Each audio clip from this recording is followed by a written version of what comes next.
But I remember that day you were fully avoiding me. And I was like, is she mad at me? And then you just said something that I will never forget. And you looked at me and you said, love is in the air. And I was like, what does that mean?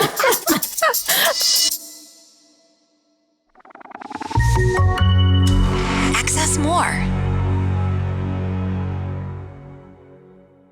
Hey, while you're listening to this podcast or watching, if you hear a little crazy background noise, it's just the wind. It happens to be an incredibly windy day in Los Angeles. We did our best to take it out, but if you hear it, that's what it is.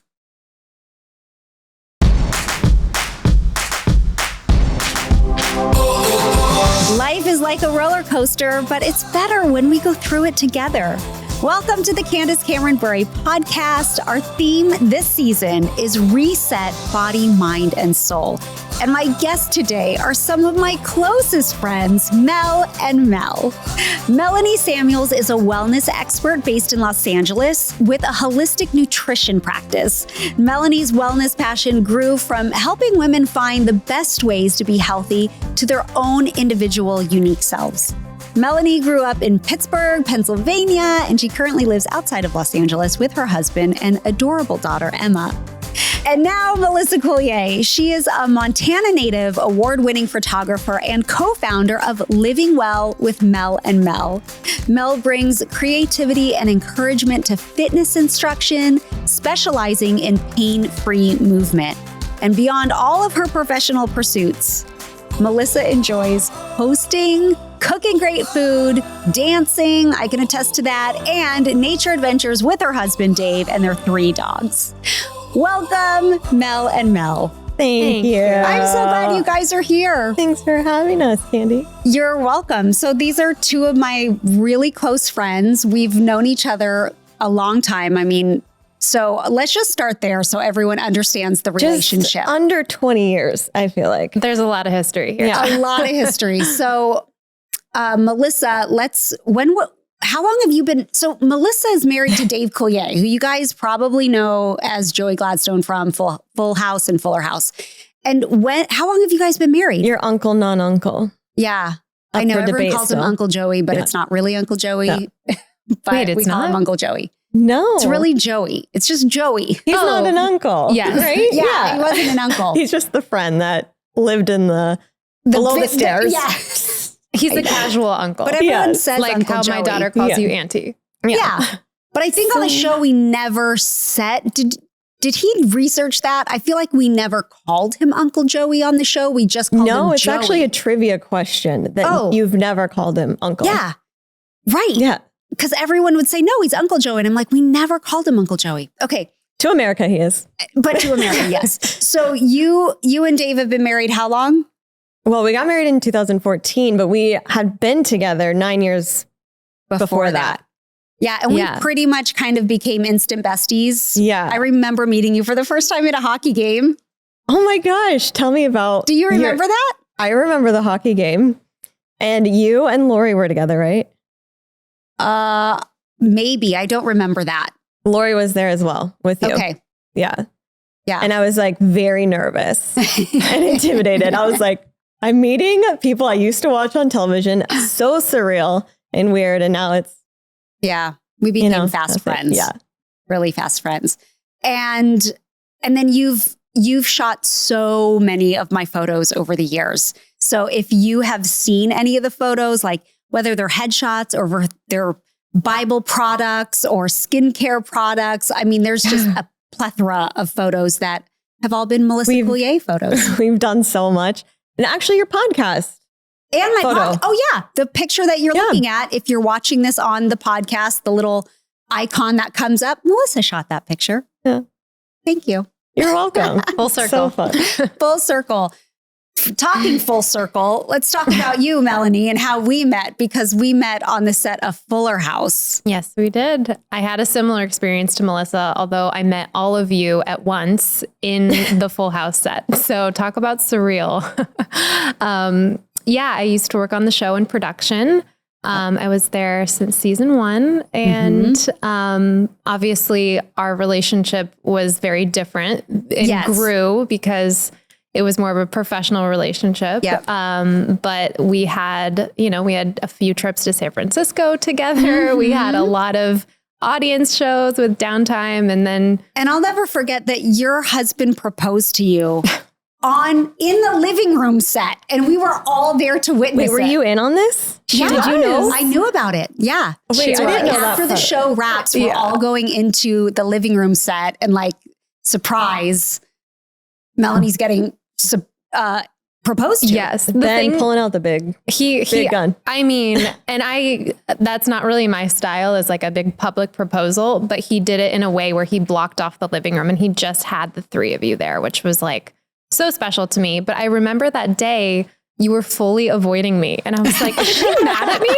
And then you just said something that I will never forget. And you looked at me and you said, love is in the air. And I was like, what does that mean? I was like, I have no idea what that means, but she's just having a day. It's fine, And then, and that was a pretty special thing. That's how we met and grew a friendship over several years. And then you actually left the show because you wanted to pursue a career in nutrition. Yes, it was a passion of mine since I was a teenager, which I'm sure I'll talk about more of why.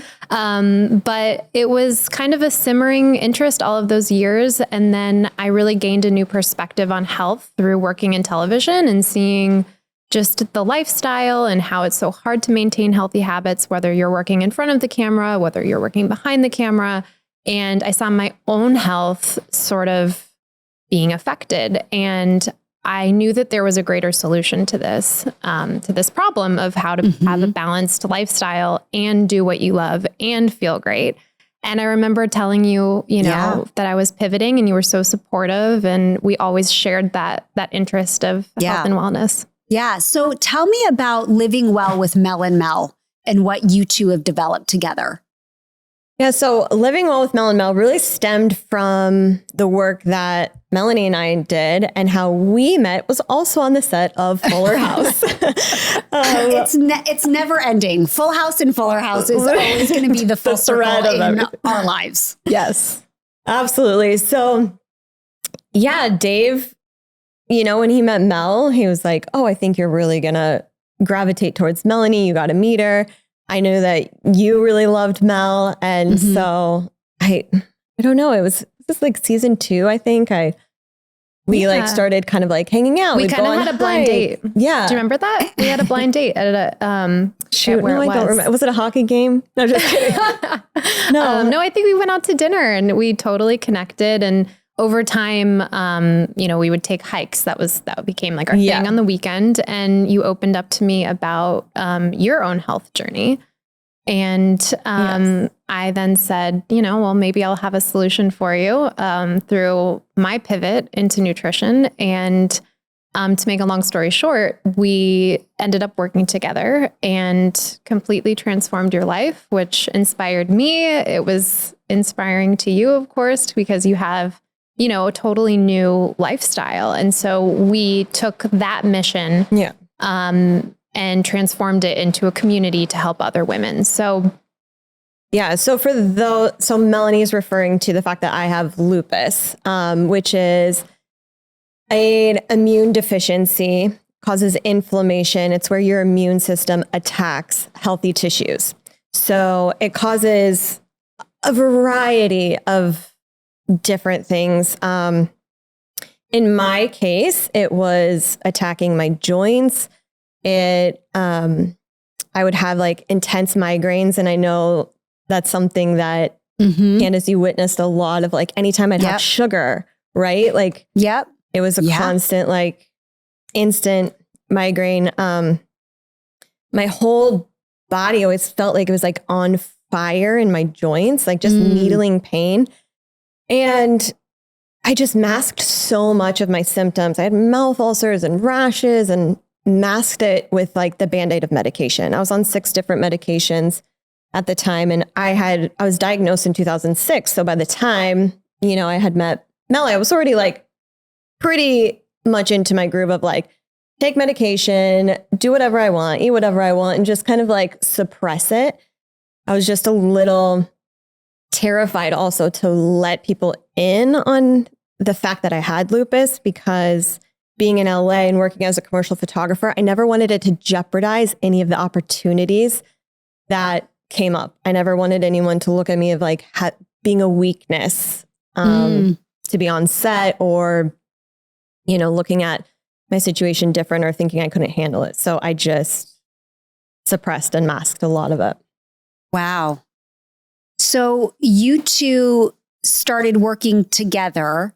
Tell me a little bit about the community that you've created since then. And then I want to back up and we'll then talk about the practical application. Yeah, so Living Well with Mel and Mel is an inclusive community for women who are struggling with inflammation, and inflammation being a variety of things. I think all of us have some degree of inflammation and don't even realize it.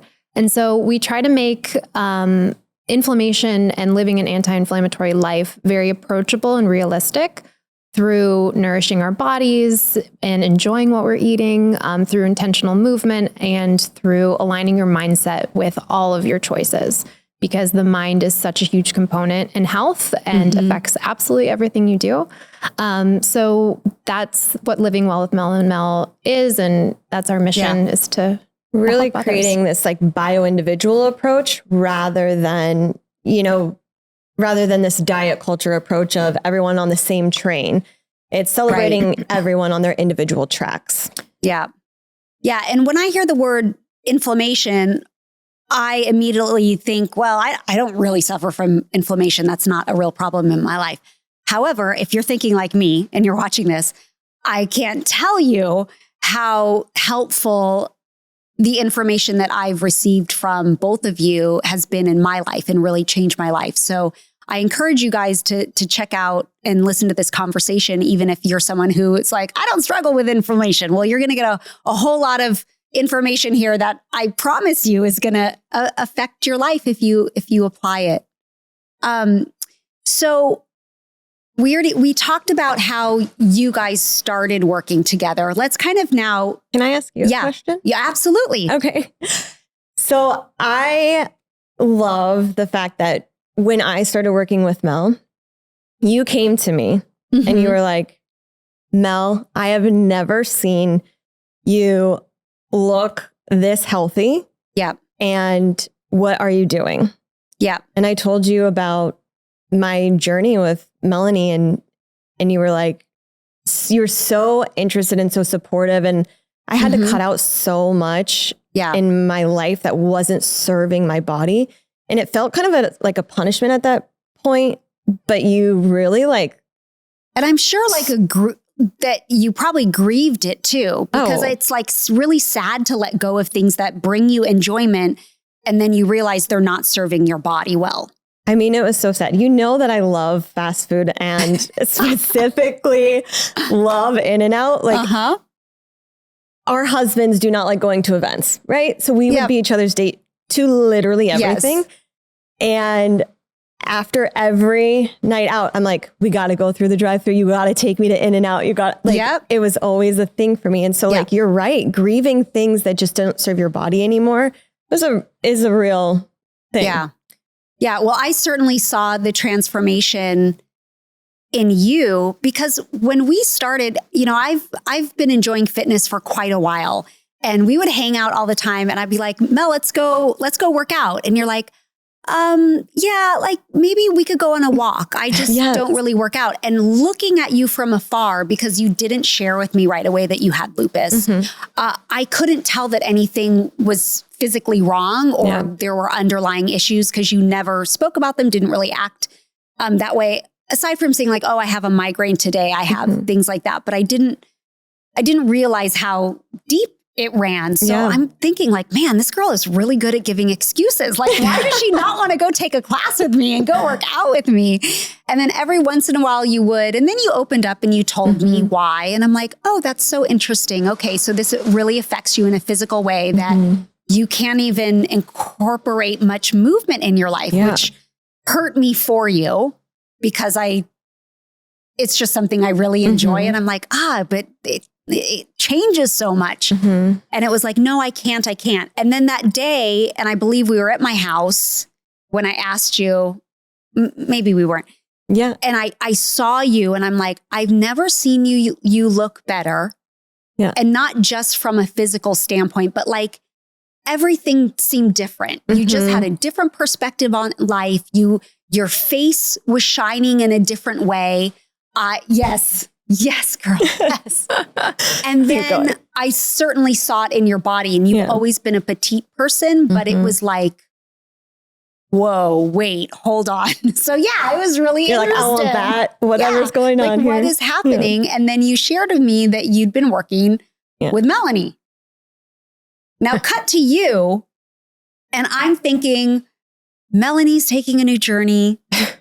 And I was very happy for you because we really bonded over the fact that we have had disordered eating growing up. And so we had some pretty hefty conversations in that way. So I was really curious to see your journey unfold as a nutritionist. But when someone's starting new, I've seen a lot of nutritionists in my life. Trust me, a lot. And so I'm like, gain your knowledge, get in your routine, get some clients, but I'm not going to see Melanie like she's just starting out. I've seen very experienced people in my life. And so this one. She needs to get a few more years under her belt. Totally. And it wasn't that long when I saw this transformation with Melissa that I was like, whoa, okay, I think I need to sit down and talk with both of you and see I want to know what you're doing differently. I want to know the changes that you're making. And I think the fear for most of us is that what you said, it's like, oh, you're going to tell me I have to stop doing everything. I've got to cut all these things out. I have to change my entire lifestyle, but I like my lifestyle and that scares me. So I'm not open to any of it. So let's dive into that from a food standpoint, from a nutrition standpoint. Absolutely. And, you know, I had to get out of my own head when I was learning all this information because I struggled with disordered eating in high school. It was when it got really bad. I went to a very competitive high school and everybody was very focused on numbers, whether it be, you know, your SATs or your ACTs or your GPA. I was, you know, very academic driven. And I started applying that to food. I went through Weight Watchers, which was all point system and numbers. I counted calories, again, being obsessed with numbers. And it really, really started to take a toll on me where I just felt like everything was off limits. And so those of us who have dieted, and I have tried all of them. Me too. As I know. Yes. And so we all feel like if someone isn't giving you a set of rules, you're not doing it right because, well, what do I do? Is this right? Is this wrong? Is this good? Is that bad? So when I was going through school and I went to a holistic school as opposed to a Western medicine school, which of course both sides have a lot to bring to the table. But for me, I need individualized situations and the whole picture. So not just looking at food. So that really resonated with me and my own journey started to evolve with what I was learning. And I really tried when I started working with Melissa, when I started working with other clients, and then of course you, to sort of put myself in your shoes. And Candace specifically, I connected with your story so much because I could imagine the thoughts that might be going through your head about food. And so I always bring it back to that idea of bio-individuality, which Melissa had mentioned earlier. And that is the concept that every single person is biologically different and therefore requires different foods and different lifestyle adjustments in order to thrive.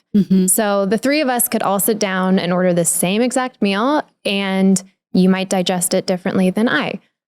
You might have a spike in your blood sugar because you're really stressed out. I might be having some negative thoughts about it, which could also change how my body feels. So in other words, we need to stop comparing ourselves to others and look at your own situation as your own story and make sure to reflect that with how you eat. So some things that you and I have worked on together is getting yourself in a positive mindset when you're about to eat, whether that be the perfectly nourished plate or something that you're indulging in. If your mind is not aligned with it, you're going to feel badly afterwards, which impacts our relationship with food. I think one of the questions I hear often through social media, people write in and they always want to know, what are you eating? What are you eating? Can you please give me your meal plan? And I'm not opposed to sharing it for the fact that it's like, I don't want to share with people. I'm happy to tell you, but I'm always encouraging people. I'm like, but your body is different than my body.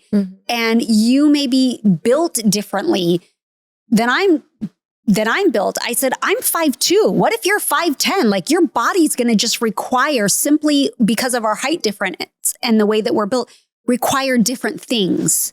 So when I get asked that question a lot, I want to point them to people that I've worked with that'll say, you have to find what works for you and your body and actually put in the work to discover what that is, because you might not know. I certainly didn't know. It's like trial and error. You have to figure it out. There are some general things that I think, if people are looking for, well, how do I even know what's right for my body? Well, our bodies are intended to process whole natural foods. So I think stripping away all of the complications that you get with diets and the packaged foods and the processed bars and the processed shakes and all of the things that we've tried in the past, and bring it back to nature. Eating real whole foods in their natural state is a really great place to start with that. And then also understanding what your body is telling you after you eat something. So paying attention to, am I bloated after? Is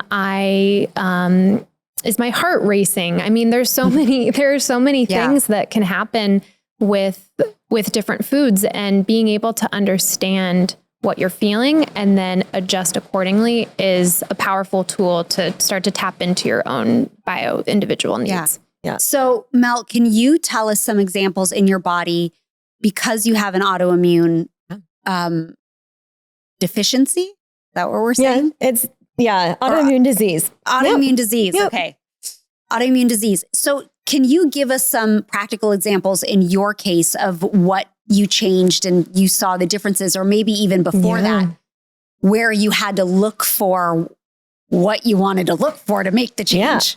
Yeah. It's interesting. And like Mel was saying, I had to become an active listener internally to my body and just like tune in and pay attention to how I was consuming food. First of all, was one of the big kickers. I would eat, for example, like being on a photo shoot and having a certain amount of time for lunch, and you just feel so rushed, and I'm trying to set up the next shot. And so I'm literally scarfing food, not thinking about it. Then story of my life. Exactly. We're the same way. It's like 30-minute lunch, shove it down as fast as possible. So then you have the other 20 minutes to do something else. To feel terrible. Just kidding. After. But no, exactly. There's only so many hours. And so when you're packing in like multiple shots in a day and all those things. But so going back to Mel of like calming myself down first, of just like deep breaths. I would do the 4 to 8 deep breaths prior to eating, which helped a lot. But the actual foods that were triggering for my body were like processed foods was number one. I mean, gluten heavy foods would create like just this aching pain, almost like arthritis, like just this kind of like tingling uncomfortability. And then sugar has always been a headache trigger for me, and still, to this day, that's hasn't changed. And alcohol is a big inflammatory for me. And I remember like just always having such great wine around, with Bure wines. I mean, come on, we'd celebrate, like post shoot, have a glass or something together. Yeah. And when I first had to cut that out, I was like, oh my gosh, am I going to I have to give up these like moments too of celebration or, things, but indulgence that I really enjoyed, but it just didn't serve my body. And I had to start looking at it from this perspective of like, it's not working. for me, you know? Yeah. I mean, I can give an example of like this morning I'm getting ready, I'm blow drying my hair. And I was like, this is insane to me that I have no pain in my body. Blow drying my hair used to be one of the most challenging things for me. Wow. Because of holding the brush and the blow dryer. Like I'm getting emotional, like thinking about it.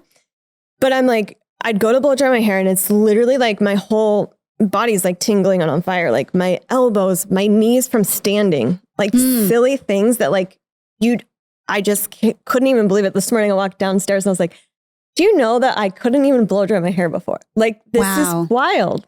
Wow.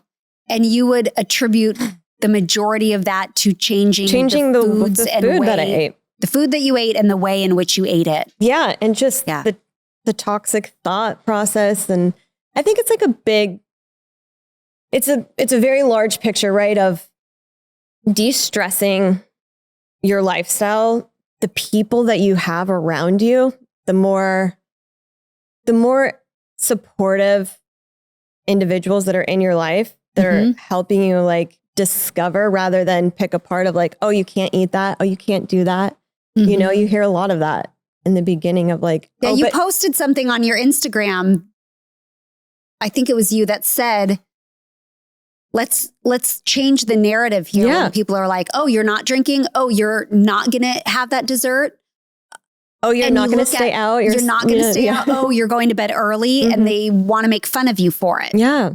You never know what someone's going through. And I think that's an important thing to remember in life, right? I mean, we can't tell each other's stories. We only know our own. Yeah. And food plays such a big part in that. So I want to go through some of the practical things that really helped me when we started working together. And I'm going to share this story. When I saw such a massive difference in Melissa and she was working with Mel, I said, okay, you know what? I'm going to go for it. I'm going to try to work and pay for a 6-week session with Melanie. And on our first call, and again, we're friends. I felt I'm a very honest person. So I just say it how it is. And I said to you, Mel, I've worked with so many nutritionists. I said, there's one that has helped me. Dr. Jamie has been a wonderful person in my life. I said, but for the most part, nobody's told me anything new. I feel like I've heard all the same stuff. Nothing's really clicked with me to make long-term changes in my life. So I just want you to know my expectations are super low for you, and don't feel bad if you don't make any changes for me in my life that I stick with. Yep. What did I say? No pressure. And you said no pressure. And you came back the next week and you went, challenge accepted. I feel like I have to step up my game because I want to help you with some changes. And I'm like, go for it. I am open. I'm willing. I will do it. But you're also someone who you have work ethic. So you're going to work towards whatever. Yes. And that's also something that's a key component to a lot of this is that it's work no matter what, right? So when you want to make change, that's work. Not making change is work too. You're living in something that you're discomfortable with. I'm willing to put in the effort for anything, but if it doesn't work over a substantial amount of time, I'm throwing it out. And I just go back to, okay, how did I kind of get through this and work through this? So we started working together. And what was so eye-opening to me in what you talked about, especially when it came to food, that at that point, it wasn't even about the actual foods that I was eating, because I'm a pretty healthy, clean eater as it is. And so the fine tuning that I had to learn was eye-opening. And you taught me some things that feel so basic. And you guys, when you put these into practice at home, they're so ridiculously easy, but they change everything. You talked about, we started with breakfast. So let's start there. I did not eat breakfast. And I thought, I'm not hungry when I wake up, and I want to listen to my body and be a little more intuitive with my eating. So if I'm not hungry, I'm not going to eat. But then by 11 o'clock, which is not quite lunch yet, past breakfast, now I'm starting to get hungry. And by the time I actually eat lunch at 12:30 or 1, I am shoveling it down, even if it's a super healthy meal, salad, fresh chicken breast, turkey, veggies. I am kind of scarfing it down because I'm really hungry and want to get my stomach full. Or if I'm on the go, then I might make a worse choice. But not giving myself time to eat and probably eating too fast and overeating at that point because I'm hungry. So start with breakfast. So I will say that about 90% of my clients do not eat breakfast when they start with me. And then by the end of our work together, they're like, I can never not eat breakfast again. It becomes the most important meal of the day. Really? Yay. Yeah. And that, especially as women, breakfast is so important because of our hormones. Our hormones are doing all sorts of dances all day where we need breakfast to really support and set up stable blood sugar and stable hormones, which is just very, very important. When we skip a meal, our bodies can produce the stress hormone cortisol. And when we produce cortisol and too much of it, it can impact several different things in our body. And so breakfast not only supports things on an internal level, but it also helps just set up the rest of your day. So if you're going to have a balanced breakfast that has, a source of protein, a source of nourishing fat, and a source of carbohydrates in the form of fiber, that will help you have more energy, first of all, and then you sort of cruise into your next meal. You're not diving into your next meal. Exactly. That's what I realized. I kind of felt like in the beginning, I'm like, okay, I'm going to eat breakfast. I'm not even hungry. And I kind of ate it like not even wanting it. But I realized by the time lunch came around, I wasn't ravenous. And then it allowed me to slow down a little bit and then just not finish my plate. I didn't overeat it. Yeah. I was able to listen to my body that way and stop and say, oh, I'm satisfied. I don't have to finish the rest. Totally. And that was all attributed to eating breakfast in the morning, which also stabilized my blood sugar. I would love for you to just talk about blood sugar a little bit more, but stabilized my blood sugar so that I wasn't dipping before lunch, therefore causing me to overeat and eat very quickly to get it down and get something in my body to sustain it and keep it going. Exactly. And, most people say that when they don't eat breakfast is because they're not hungry. And you have to look at why are you not feeling hunger? And maybe it's the fact that you ate late into the night, or you didn't sleep well, or you had coffee and the caffeine is suppressing your hunger. So there's so many things that we've just learned as a society, and diets play a big part of this, is to turn off our internal cues. I'm hungry, so I'm going to chew some gum. I'm going to forget about it. I don't know if I'm full because I'm doing something else. I'm answering emails, and we're all guilty of it. But sometimes we just need to slow down and really listen to what our bodies are telling us. And I love hearing you say that, these things are so simple, and I can't believe it, because that is also my mission, is to make nutrition simple, because eating is a very natural thing that we all do. And if we just brought it back to those instincts, it would make such a big difference in how we put food on our plate and how we eat. Make it enjoyable. Yeah. Right. Yeah. Totally. And if you guys have recipes on the website, so you can go ahead and we'll share some of that. But breakfast, at least for me, you can make it as enjoyable. And if you love to cook, make it as enjoyable as you want. However, for someone like me that I don't have the time, I don't want to sit, I don't really want to pull out the pan and cook something, but something as much as a banana with some peanut butter works for me. Or having my protein shake in the morning, or, having something that's simple. It doesn't have to be a big plate of food. That's not what we're looking at either, but then that will sustain me till my lunchtime. So talk to me a little about your nutrition plan in terms of 80-20. Yeah. So the 80-20 lifestyle is basically taking the 80% as creating a sanctuary in your kitchen, meaning making food from scratch as much as possible using real whole foods most of the time. So that's that 80% of the time. And then in addition to the food component, having that ability to slow down when you eat is part of that 80%. So before you sit down for a meal, Melissa talked about the deep breathing. And the reason to do that is to put your body in a parasympathetic state, which just means a relaxed, calm state. Because when we're relaxed, we have the ability to digest better. So if you think about when you're very, very tense, think how that can have an impact on your internal ability to digest. Because if things are tense, then they get stuck and they don't flow. We want flow. Right. So you can practice gratitude. I mean, something I do with my daughter is we go to the farmer's market every week. So we talk about the farmers who grew our food. And that creates a positivity around the food and makes us relaxed. I have other clients who pray before a meal.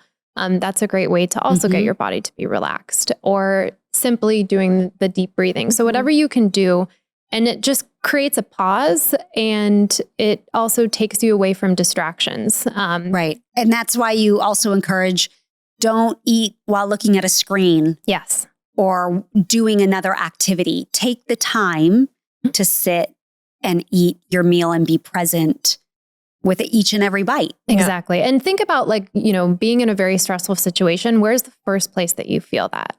You feel it in your stomach. And so if we're eating in your gut, and so that mind gut connection is real. And if you're eating while you have that tense feeling, think about, that's not going to make your body feel very good when you're eating. So that's why it is so important to just create that positivity, to create that calmness when you eat, and you'll really feel a physical difference. And then the 20%, to get back to the 80-20, is flexibility, because that's how we don't feel deprived. When you are able to have a piece of carrot cake on your birthday, Candace, and not feel that mental or physical consequence, because you have done the work 80% of the time. So you have that flexibility to go to dinner with your friends and not be worried about, is there going to be something healthy here? Just get what you want, get what your body is telling you, and enjoy it. Again, because you put in the work. For me. So I want you to hear that again. In the 20%, get what you want and enjoy it. So if you're like, hey, I want that piece of carrot cake, I want that piece of pizza, don't feel guilty while you're eating it. And you're like, oh my gosh, I'm just shoveling. I'm eating this. It's so good, but I'm so bad. I'm going to have to work out in the morning. I'm going to have to do this. I'm going to look so, you're thinking all these negative thoughts while you're consuming that food. Yeah. It makes a massive difference if you sit and enjoy it. Allow your body to. Don't feel guilty for eating it. That in itself, I'm telling you, the mental state of enjoying your food and being in a calm place, I did not understand how that would relate to my body physically. So I could eat the exact same food one day in a calm state, eat it the same thing the next day when I'm working, I'm stressed out, I'm busy, and I can have symptoms like bloating, constipation, like all the gross things we don't want to talk about. Right.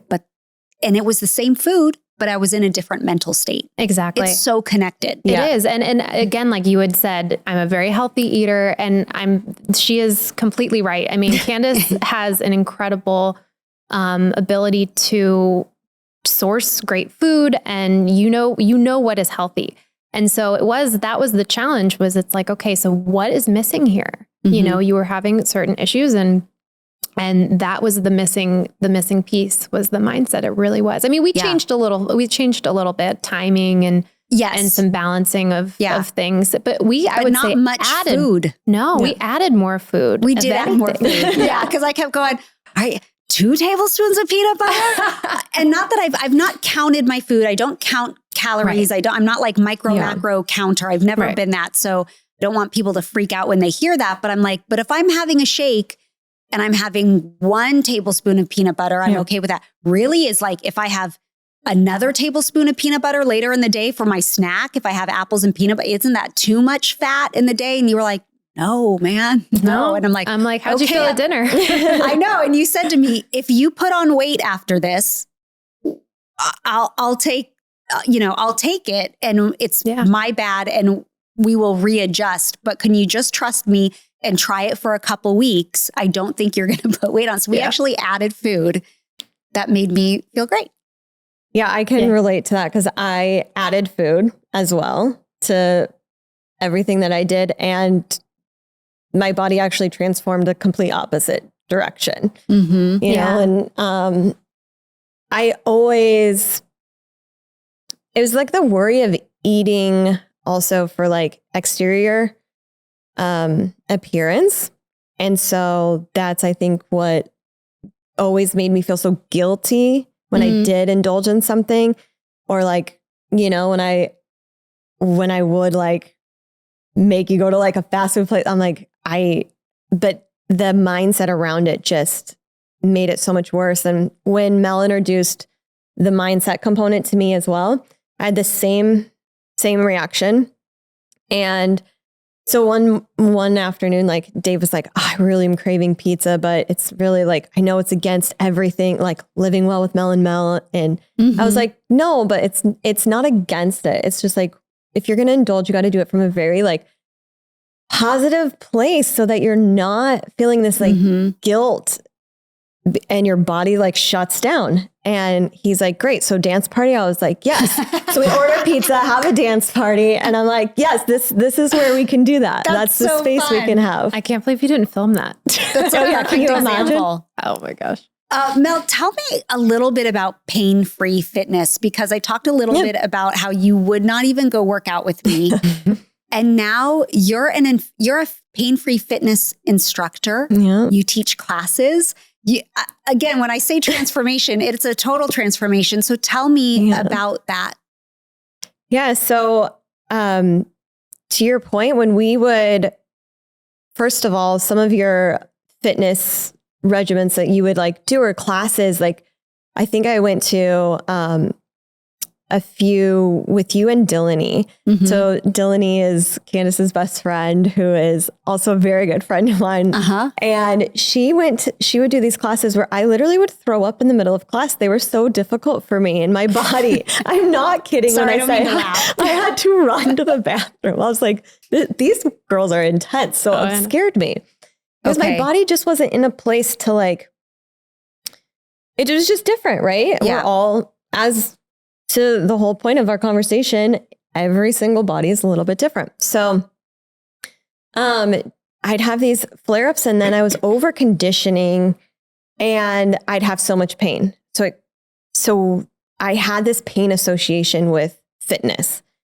If I do a class or if I do this workout, I'm going to inflame. I'm going to need a nap for 2 hours, or feel this like intense hunger of like needing all this additional food and protein specifically. Like it just, my body didn't love the movement that I was like putting it through. So it was like over conditioning for me. Yeah. And then when I started to work on moving my body into a way where I could do all the things that I loved and enjoyed again. So after Mel and I's work together and really like lowering the inflammation in my body, having pain-free movement again, I was like, oh, maybe I can revisit all of this now that my body feels operational. By doing that through food first. Food first, yeah. Okay. And then you went into movement. And so then I just took a different approach. I started doing low impact. I started working out less, and it was actually helping my body transform in a way that was enjoyable. I felt like I was actually like at home in my body, if that makes sense. Yeah. Like, what a great feeling. I like that. Yeah. That phrase.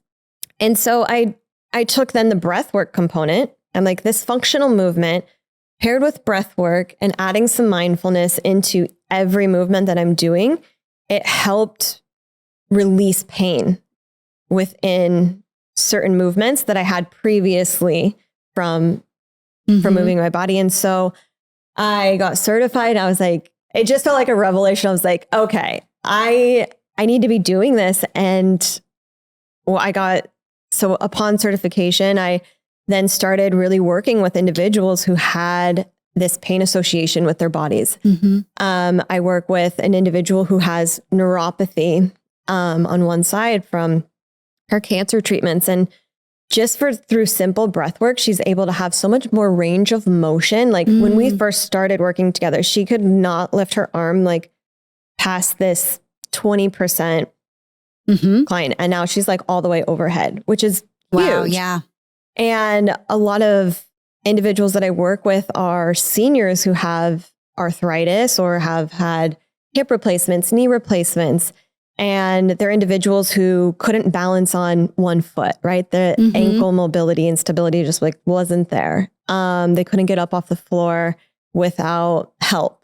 And now they're moving their bodies in this like beautiful way. Actually, Mel and I have 2 clients that we work with one-on-one who are in their 60s. And one of the women, like through working and transforming her nutrition and moving in a functional way that's like a little bit more mindful for her, she like is rock climbing now. Wow. Like, just started rock climbing in her 60s. We're like, incredible. what? It's never too late. Yeah. No, and it's just not. like reaching new heights through, again, like tuning in and listening to what's right for you and just, you know. Yeah. This is so encouraging. And I just want to point people. So if they're like, okay, I want to really look into living well with Mel and Mel, where can they go? Tell us that. And I know we have a little tag team offer as well. So I don't want to go into tag team back again. Oh no. So yeah, you can find recipes, Articles, lots of tips and tricks. Yeah, we have a lot of different resources on our website, which is livingwellwithmelandmel.com. It'll be in the show notes. Yes, Yeah, it'll be in the show notes. And then we're offering to your community at an exclusive rate, all of the listeners, a 7-day kickstart. So if you don't know where to begin, this is a great place for you. Mel's curated 7 days of recipes. So it includes breakfast, lunch, dinner, some snacks. We have 7 days of movement prompts. We have 7 days. So you'll have exercises for those 7 days, as well as mindfulness prompts. And we want people to see it as not a start and an end, but just a place to get a feel for this kind of a lifestyle. And tailor it to make it your own. But I think starting can be very intimidating, quote unquote, starting. And so we tried to make a very realistic, work within your lifestyle sort of thing. And that's great. And then if people actually wanted to reach out and work individually with you, whether it's over Zoom or something, that's possible too. Yes, it is possible. That's awesome. Well, you guys have helped me in my life. I love you. It's the best when you get to work with friends and you get to change each other or help make changes in your life that are positive and good. Those are the best kinds of friends. Yeah. Thanks for celebrating us. And you're welcome. We're always here to celebrate you. Thank you. I'm here to cheer you on. Now, before we go, we're going to take a listener question. We always do in every episode. So our listener question is from Amy. She asks, how do we get better at self-control? Now, this can be answered in so many ways because it's like, is it self-control of our flesh, of our reactions, or is it self-control in how we eat? Right. But self-control is a really big deal. Do you guys have an answer for this question? I think the first thing that comes to mind for self-control is a story that we tell ourselves. Because I think when it comes to food and when it comes to having a history of dieting, we feel that the diet has control or the rules have control of us, and we are the ones who have to surrender to it. And I think when you realize that you create your own story, it can change things for you. And again, it's just changing that mindset. And maybe tapping into why, if you're having a craving for a specific food, why am I craving that? Am I stressed out? Does that food bring up a nostalgic memory for me? Am I trying to suppress my emotions? And sometimes when you just identify that, and identify that part of your story when it comes to food, you'll be able to make a more intentional choice. So I think self-control when it comes to food is just reminding yourself that you are in control. Yeah. And approaching it from that, like, to your point, does this serve my body? Just kind of taking it back to you. You're the one who gets to choose what that is, and actively listening. Yeah. And I'll say from a biblical standpoint, self-control is one of the fruits of the Spirit. And so we can call upon the Holy Spirit in our lives if we are believers, that God gives us self-control. I will say, though, that there's many times when I've prayed for self-control in the moment, when I'm like, when it comes to food, like, Lord, help me make this decision that I know will not serve my body, especially when it would come to disordered eating. And sometimes I didn't get this self-control automatically, like the Holy Spirit rushed through and the refrigerator as I opened it and was like, no, Candace, walk away. Like it didn't do that, even within my prayers in the moment. And what you said really resonated, Mel, in that I have the choice to make a decision and to think about, does this serve me? So that helped within my prayer life, knowing that God gives me self-control, but finding the reason behind why I'm wanting this and needing self-control over it. That's what helped me tremendously in my life in making those decisions. And having a good community. I mean, I know that I've gotten a Marco Polo from you of like, halfway into a pint of ice cream, you're like, I know I need to put this down. Just tell me I need to put it down. I'm like, put it down, put down the ice cream. Yeah. And and I've done the same with you and also with Mel. Like, I think relying on your inner circle and community too, to be there for you. You don't have to do this by yourself. Yeah, I agree. And I'm going to say this because I know I'll get commented on it. It's not bad to eat ice cream. I love ice cream. I know. I was eating, if I'm saying, help me put down the ice cream, it's because I'm eating it for emotional relief, not because I'm actually just enjoying a bowl of ice cream. And that's very relatable. And listen, I have those moments too. And the best thing that you can do after that is move on at the next meal. You don't have to take the ice cream and make it pizza and then make it pancakes. There's nothing wrong with pizza. There's nothing wrong with pancakes. But you know what I'm saying? It's you don't have to continue down the staircase of those types of choices. The most powerful thing, going back to self-control, is having a very nourishing meal at the next opportunity.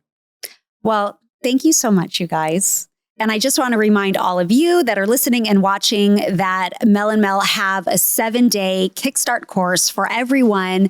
And you have a special $7 deal for our audience only. You can go to livingwellwithmelandmel.com and enter the code CCBPOD to get that deal.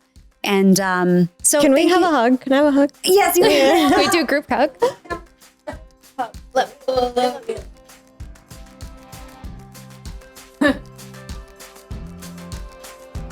And we haven't forgotten about you. I have a reset guide for you with tips and quotes from all of our guests. It's totally free.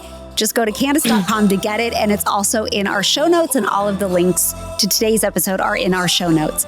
And join me next week for a conversation about mental health. We get to hear from Dr. Anita Phillips, who is passionate about mental health, faith, and culture. Mental health is such an important part of our life, and I cannot wait to have a conversation with Dr. Anita. Until next time, be grateful all day, every day. This has been a Candace Cameron Bure podcast, a production of Candy Rock Entertainment. Some of the products and services mentioned are paid promotions. Any advice should be confirmed with a qualified professional. Opinions and ideas are for entertainment purposes only and belong to Candy Rock Entertainment. All rights reserved.